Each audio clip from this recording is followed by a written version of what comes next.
Perfect. Welcome to the BCA webinar, Breaking the Mold, How Digital and Direct Mail Testing Can Transform Your Fundraising Strategy. We're excited to have you guys here today. My name is Bryce Johnston, Director of Digital Strategy here, so I get to oversee our digital team.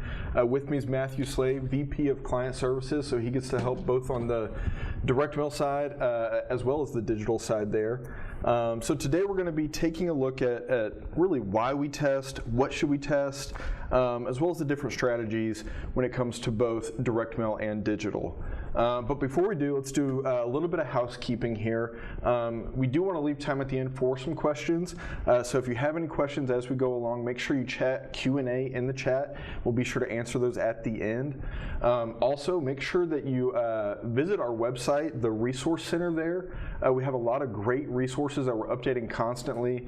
You can check out previous webinars, different blog updates, things like that. We have our webinar that we actually did last month where we had our first ever webinar guest, Aaron Fincher with North Texas Food Bank. So that's definitely something you should check out. So let's go ahead and dive in, Matthew. But before we do, I would love for you to go ahead and talk a little bit about your role here at BCA and maybe how testing both on the direct mail and digital side is affected with that.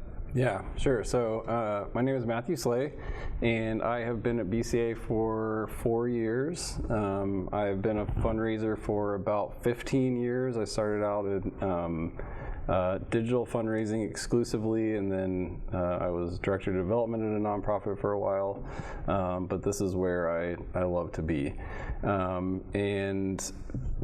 As the person overseeing our entire client service team, I sit in on a lot of the meetings that we have throughout the year. Each quarter, we meet as an organization and we talk about each individual client. We talk through each individual project results. And so we look at what worked, what didn't work, what are trends that we're seeing across our clients, and then we make decisions there. And so as a result of that, a lot of that involves introducing testing and brainstorming testing ideas based on the results and things that we're seeing in the data.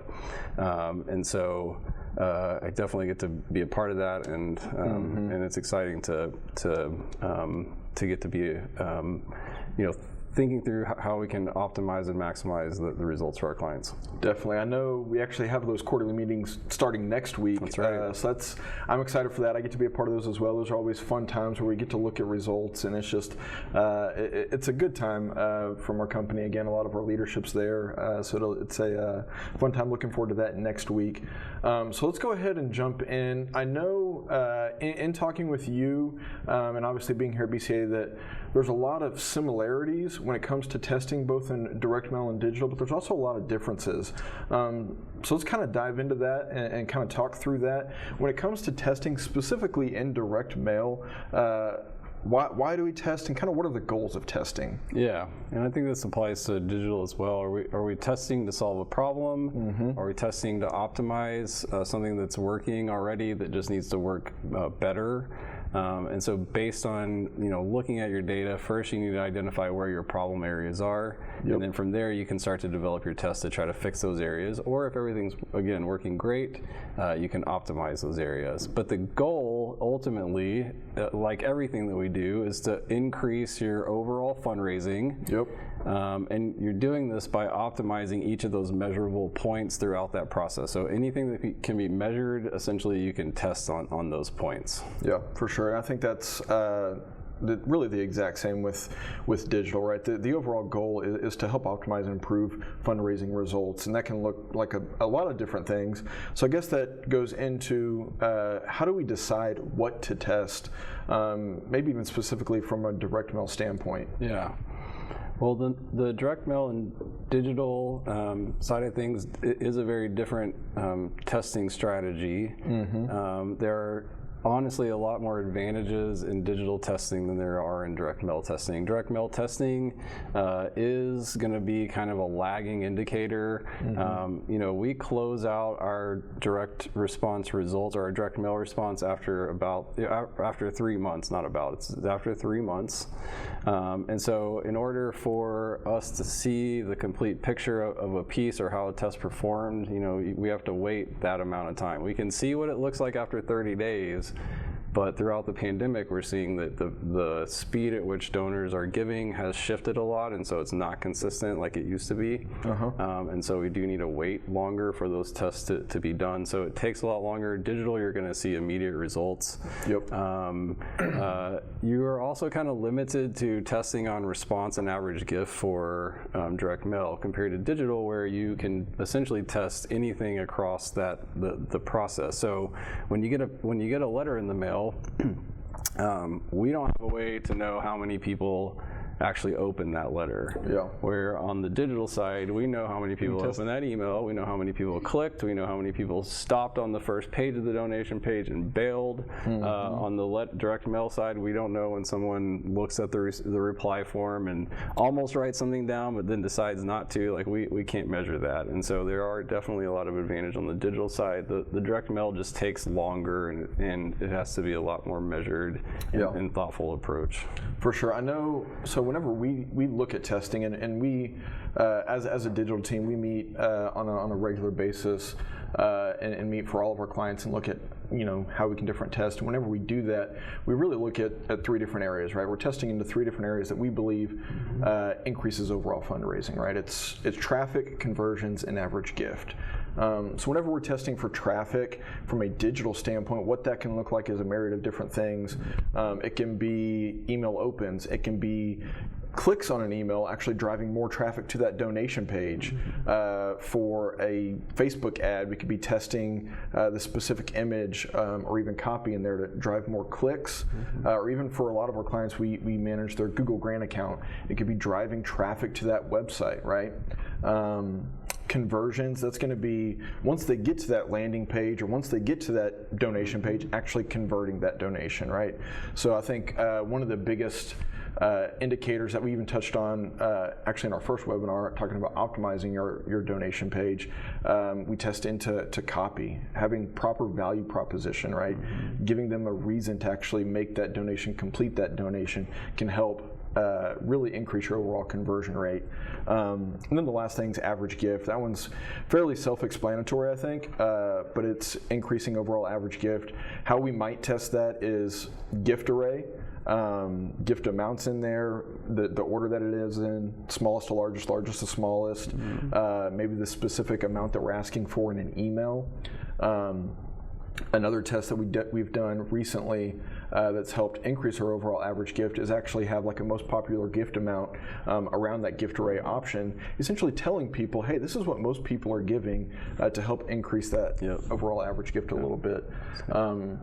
Do y'all do anything similar to that from a direct mail standpoint, or what does that look like? Yeah, so what digital we call conversion, on the direct mail side we usually refer to it as response. So that's as I mentioned, we're really response and average gift on the direct mail side. So response is just them actually making that donation, still completing that donation, whether that's sending a check in the mail or scanning a QR code, what have you. Yep, exactly. And so because we can't see how many people are opening those letters or that, we've got to put stuff into the package that's going to help motivate people to give. And so we do that by testing teasers, images on the package like you mentioned. We test that through increasing the personalization. So we might take an upper end segment of the donors and give them pin machine envelopes and sign and PSs and things like that. We'll test QR codes, we'll test lift devices, all of those in an attempt to get people more motivated to respond, which is going to increase that response. So what would you say, I know from a digital standpoint, again, I think the most important thing, if I look at a digital program and say our conversion rate is nowhere near where it needs to be, my initial inclination is to look at the copy that's on that donation page first. And then from there, I think that's going to lead to our biggest lift. And then from there, we can make a few other tweaks to get, minor lifts to help increase that conversion rate. So I think copy is the most important thing when it comes to a donation page online. When it comes to direct mail, you talked about doing different teasers, inserts, pin machines, personalization. So there's a lot of different things that we can test in direct mail. What would be your initial go-to, like, hey, this is the first thing that we need to focus on to help increase that overall response rate? Yeah. It kind of depends on where we are in the life cycle of a client relationship, honestly, because when we first step into a relationship, a lot of times the quality of the work is not operating at its maximum capacity. There are things that that if it's particularly if an organization is coming from doing things in-house or things like that, there are things that we know from looking at all this data from our clients that is good practice in fundraising. So first things we're going to do is make sure that all of that is working right. And again, a lot of that is focusing on the copy itself.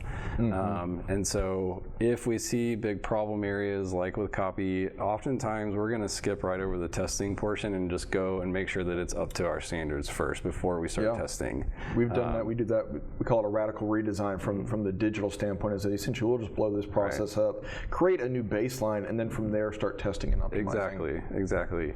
And so once we have all of that established and we know that everything is just working the way it's supposed to, and we've got good practices in place, from there, copy is definitely going to be where you start. And that means copy on teasers, copy in the letter, copy length, the style of copy. Do we lean more heavily into community-centric fundraising language, that sort of thing? And so that is definitely where you want to start, because that's where you're going to see oftentimes the most significant boost in response. From there, there are definitely hierarchies of things that are going to move the needle more than others.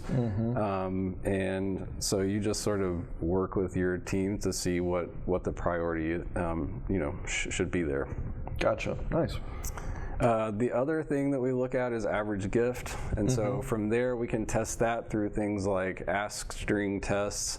The order that we ask gifts or ask for gifts, the way that we're looking at a donor's, are we looking at their largest gift in 24 months or their last gift, things like that. We can test things to push people to make their gift online versus through the mail, because we know that online donors have a higher average gift entry point, and so trying to push people there.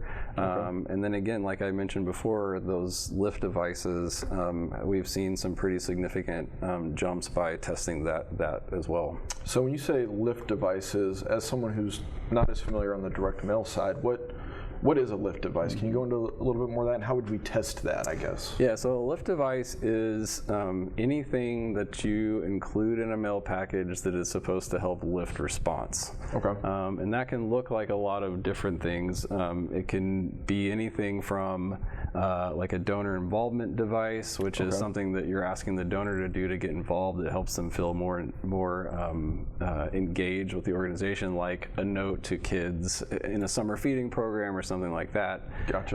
All the way to recipe cards or impact reports, things like that you're just that's again you're further demonstrating the impact of that donor's gift in helping illustrate it better so that it's clearer. So it's a piece of added value, right? Essentially is what we're adding in there. It can be something from, it sounds like a premium, like a recipe notebook in there, or like I know a lot of people do like different bookmarks or magnets, things like that, or even something that involves them writing a letter to different kids and things like that, which I think that's awesome. I think we talk about on the digital side, the level of investment that they give is actually, depending on that level, whenever we're looking at like acquisition and things like that, it can help increase donor retention and really donor conversion as well. So if we're doing something that involves them to do a little more work in the front end, they're going to be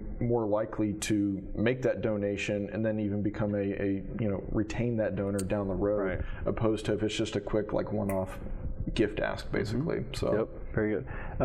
So as an example, if you want to show on the screen the Alameda County example, so this is a test that we ran throughout the fall.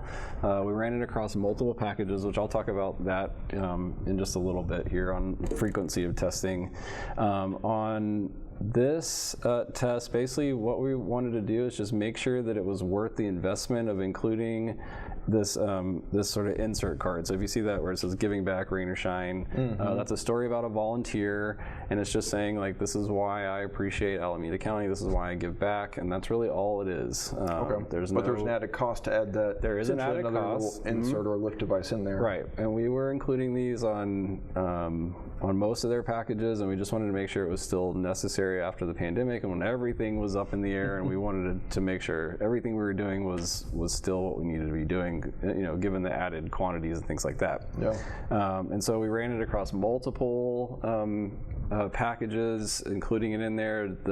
The packages that included the lift device had an increase of 43% in response, and coincidentally 43% response in average give too. That's just a coincidence, but that is significant. And so there are things that you can test that do potentially have a much greater impact on results than others. Now, we test this though because I've also done a lift device. There was a client that we did a lift device for that I thought was going to be an absolute winner. It was a handwritten note from a client of the food bank we were working with. So it was someone who said, I was in a very difficult situation.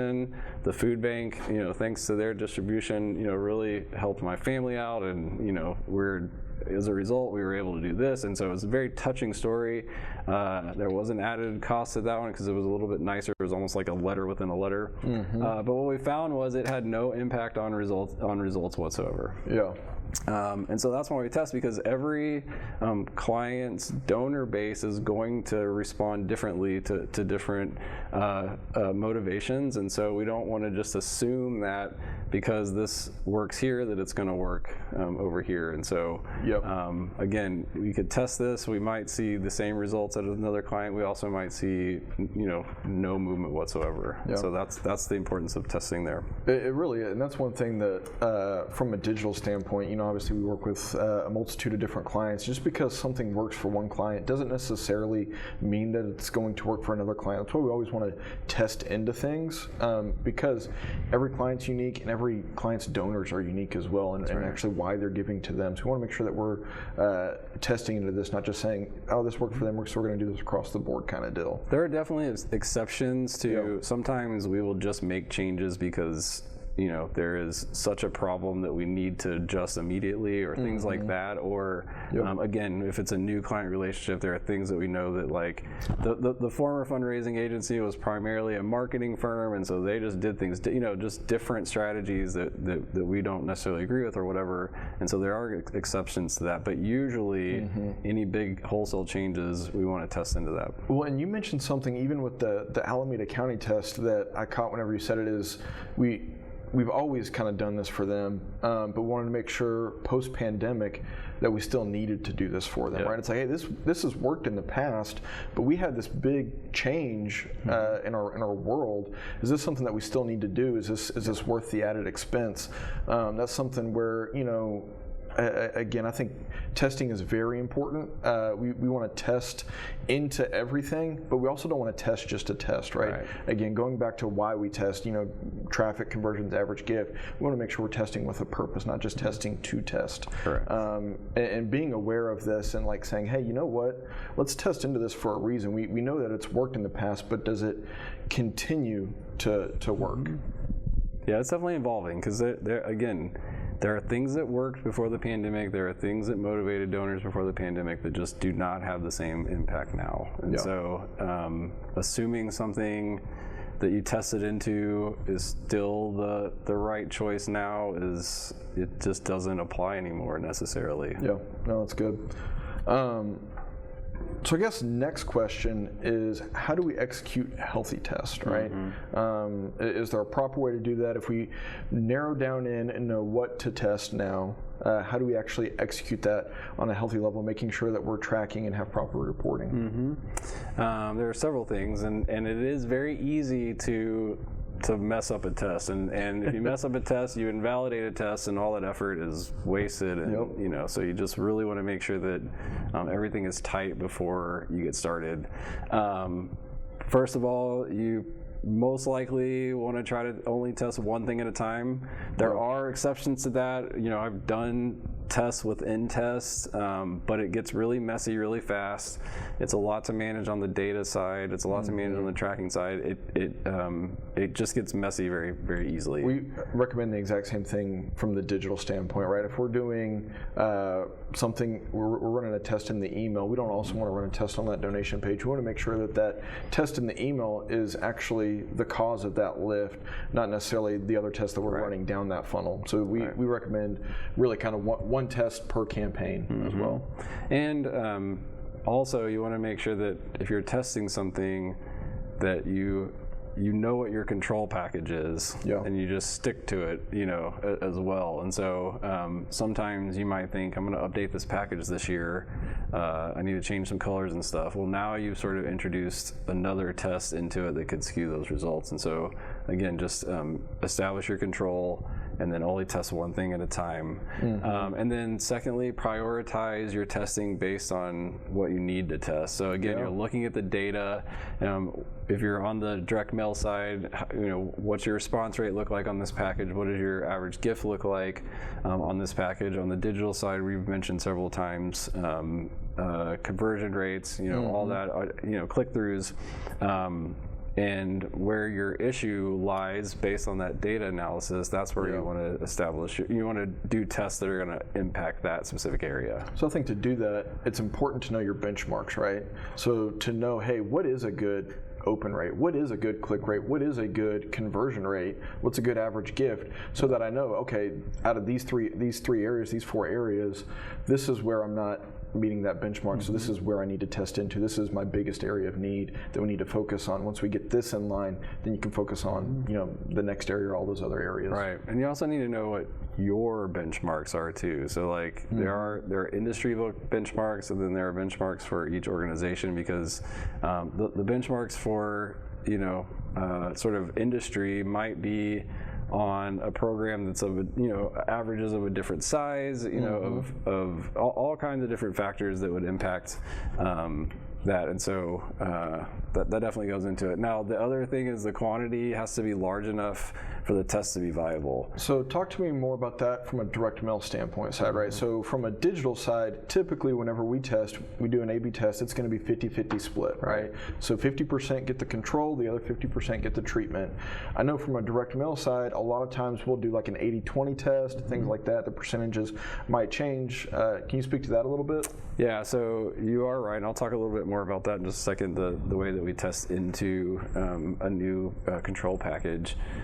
But really, to establish how many pieces you need to test, there is just a kind of an easy rule of thumb called the 100 response rule. Based on what you're projecting for the response rate, how many do you need to mail to get to 100 responses? Because if you mail too few and you end up with only, let's say, 8 responses to that piece on the control side, and then on the test, you only get 6 responses. Well, it's only going to take 1 response on either side of those to really push those percentages artificially one way or the other. And so you have to have enough that as those things sort of move and the response rate fluctuates, that it's not going to wreck your test results as a result. Definitely. I think, and from a digital standpoint, we have a system that we use to make sure that every test validates. What we deem validating is 95% or better. So 95% of the time we can say that this is going to be the outcome that happens, right? And to do that, like you mentioned, we have to have enough email opens or enough donations coming through, things like that. 3 donations versus from the control and 4 donations from the treatment, that's not going to validate at all. It's really flipping a coin on what actually happens, that kind of deal. Right. So like on our on the segments that we're going to test, let's say we project like a 2% response rate on those segments. To get to 100 response, that means we need to mail about 5,000 pieces there, and so that's what you would base your tests on. And so, sorry, go ahead. No, that's good. That makes me think. I know, again, testing in digital can be a little easier, maybe easier is not the word, a little more convenient to do, because if it's like, okay, we tested it on one email, we can run the exact same test if it didn't validate on that very next email that we might be sending in a couple of days later. I know from a direct mail standpoint, we send one mailing, we might not send another mailing for weeks later, and it's going to be a different package probably as well. Now, how do you I guess recommend there as far as hitting your numbers if you don't hit your numbers kind of deal? Yeah, so a couple of things here. So first of all, you mentioned earlier that the way that we do our testing, and so we don't want to risk too much when we test. And so first, we are going to start with an 80% of the piece is going to be your control, 20% is going to be your test. And then from there, if that test is okay and our test package isn't like tanking and we're not risking income, significant income loss, then we'll increase that on the next time we do the testing to 50-50. Gotcha. And so this is again so that we can minimize any negative impacts on income if the test fails. So whenever you're testing 80-20, you're not really going to validate the test per se. What you're going to do is validate that your hypothesis is accurate, so it's worth testing 50-50 to then see if the treatment can win out. Correct, and there are always exceptions to all of these rules. We might see a test that comes through at such a significant portion or at a significant increase in response or whatever, that we might say, let's just go ahead and move with this, like we feel so confident about it. That's rare, because usually the testing that we do is not going to move the needle that much. It's not going to move the needle enough to be that confident enough to go ahead and say, let's go ahead and do this. Now, there are also other times when we might just say, we're going to go ahead and test at 50-50. We feel like this test is the risk is very low, so let's go ahead and just jump straight to a 50-50 test because we feel pretty confident about that. Again, rare, but it definitely happens. Now, we do, before the pandemic, the testing process on the direct mail side was much longer. We used to take one thing and test it on that. Let's say we would, if we were the spring coupon packages, for instance, is something that we do commonly on the food bank side. We would say this year we're going to be testing whether or not a family works better on the carrier as an image, or if just a child works better. For instance, let's just say that as an example. We'll test that this year. We'll test that at 80-20. A year from now, at the same package, we'll test it at 50-50. And then that third year is when we'll say, this is our new control. Well, that used to be really normal and fine, but the way that the pandemic has basically sped up time, I think everybody feels that. Donor behaviors are changing so rapidly, as your account teams have probably talked to you about as we're talking about results, that we, in my opinion, should speed up that time that it takes to validate those tests. And so what we've sort of shifted to is, instead of testing that one thing one time a year, we pick that same thing and we run it for the next 3 packages in a row, for example. That's what we did with the example that I showed earlier for Alameda County. That would have been like a 3-year test to really validate, but we did it all in the fall because we did it across like 4 or 5 different packages just to see how it worked, and we were able to validate it in 3 months versus 3 years. And so that's awesome. That's kind of what we've sort of recommended now. Also, just want to be aware of what's going on in the world, obviously. Direct mail testing is, if you're testing, the conditions are going to apply to both the test and the control. So it's, you can still test regardless of what's happening out in the world.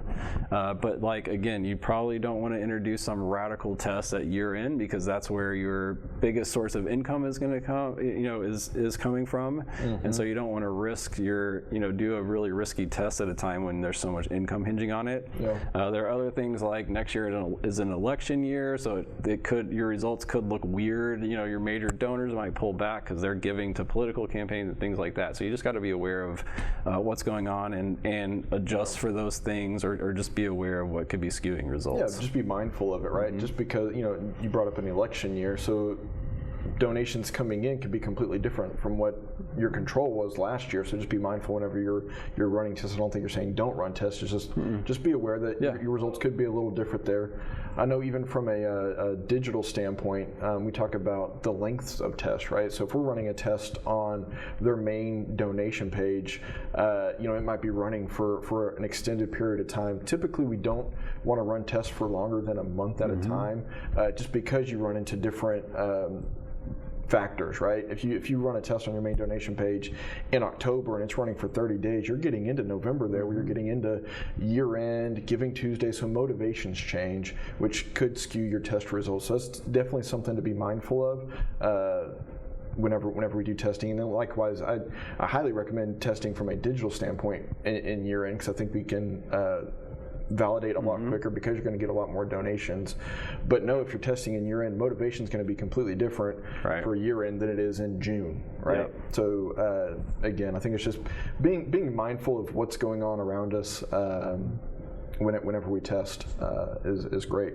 And you can use your digital test results too as sort of a guide as you move through your direct mail testing too, because there are things that we've seen apply in digital that have translated well to direct mail, and so that could also help guide your testing, is looking at what's working or what's changing in digital and start applying that in your direct mail too, as well. And so while they are very different, ultimately the goal is just to impact that response and average gift, Definitely. And so a lot of opportunities for testing there. For sure. Well, I think we're running up on it, so I do want to see if we have any questions and kind of open it up for Q&A. I know we have at least one question that I'm seeing, and we talked about having at least, or you talked about having the 100 response rule, right? Making sure that you actually have those. You talked about making sure you have. If you have 5,000 donors, having at least a 2% response to hit that 100. What if you don't have? You're not going to reach that 100 responses, right? Yeah. You're expecting less than that. Do you still recommend testing? Do you just test more? What is your thought there if you're not going to hit that 100 responses? Yeah, you can run the same tests over multiple packages and then look at it on an aggregate level. Any statistician will tell you that you have to have quantity to validate tests, and you can run those tests out at shorter quantities and multiply it out and see what that's going to look like. But ultimately, you do need that quantity there, and so you can. We've done this before where we wanted to test certain segments, but we didn't have enough, and so what we did was we just kind of expanded our testing pool, and so it wasn't limited to just the segment we thought we were going to test to. We expanded those segments so that we could get enough quantity in there. Yeah. But if it's a much smaller program, I definitely don't want to discourage people from testing just because they don't have the numbers there. And so what you want to do is just do repeat consistent testing on the same things, and then look at that sort of on an aggregate level. Yeah, that's perfect. It might take a lot longer to validate, though. I think it will, right? And same thing with digital, and it's something that we might need to run a little more for it to validate. I mean, that's totally fine, right? If we can't hit that, let's test it Alameda County, right? Let's test it 4 different times in that period to make sure that we're getting enough traffic for it to validate. We had another question come in. It says, can you talk a little bit more about social media or display ad testing? What things can be tested in that space? I think that's a great question. I think it goes back to really the first thing that we talked about as far as what's your goal, right? So when it comes to ads as well as display, and even like a Google grant, we need to determine what the goal of these ads are. Are we trying to acquire a new name? Are we trying to get donations? Are we just trying to drive traffic to our website? So once we determine that goal, then we can look at how we want to test in there. There's a lot of different nuances that we can look at when it comes to like Facebook ads, how we set those ads up. We can set it up for traffic if our goal is to drive people to a website. So how we set that up and who we're targeting, we can test into who we're targeting, both from a display and social media standpoint. If our goal is to have donations, then we can set it up for what Facebook calls a purchase, which is a donation. So we're optimizing this campaign for purchases. It's going to look to see who they think will actually complete that donation, not just click on it and go to that landing page. That's another thing that we can test. So there's a lot of testing that can be done with that you don't even see on the surface. Exactly. It's behind the scenes testing, right? It's how we set up and optimize for that. On the front end, we can test, obviously, copy. I think that's big. Looking at copy length in ads is key, as well as testing different images and videos. It's one of those things where I think video we've tested multiple times. You and I ran a test at last December for a client where we it was an image on an ad. Yeah. And we turned the exact same thing into just a video. It was like a AI, very it's easy like the to do. Facebook AI. Facebook has a system where they can take any image and you can they turn it into what they call a video. It's really more of a slideshow type thing. You're just adding movement to it, right? And what that does is it catches people's eye whenever they see movement and they're scrolling on their phone, and that led to an increase in clicks. And in theory, if your conversion rate's staying the exact same, then the more traffic you drive, the more donations it's going to lead to, right? Yep. So that's another great area that we can test into. So I think there's a lot of different ways that we can test, a lot of different areas that we can test. Social media and display ads are probably one of the easiest systems to test into because we have so much control over it. We can turn things on, turn things off, push traffic. If we run a copy test and the treatment isn't performing near as well, we can turn that off and point all the traffic back to the original within a matter of seconds, essentially click of a button there. So that's another good question there. I think that's really all we have for today. We're a few minutes long there, so thanks for those. Just talking way too much on here. I'm just kidding. It was great content. It was good stuff. Hopefully y'all got a lot out of it. We'll definitely be sending out a follow-up email with the recording as well as the slides. Definitely reach out to us if you have any questions. Again, you can email myself, email Matthew as well. He's on our VP of Client Services, so he'd be happy to help answer any of those questions for you guys. But I think that's it. So thank you guys for attending, and we'll send out follow-up email as well as more information about next month's webinar. Thanks.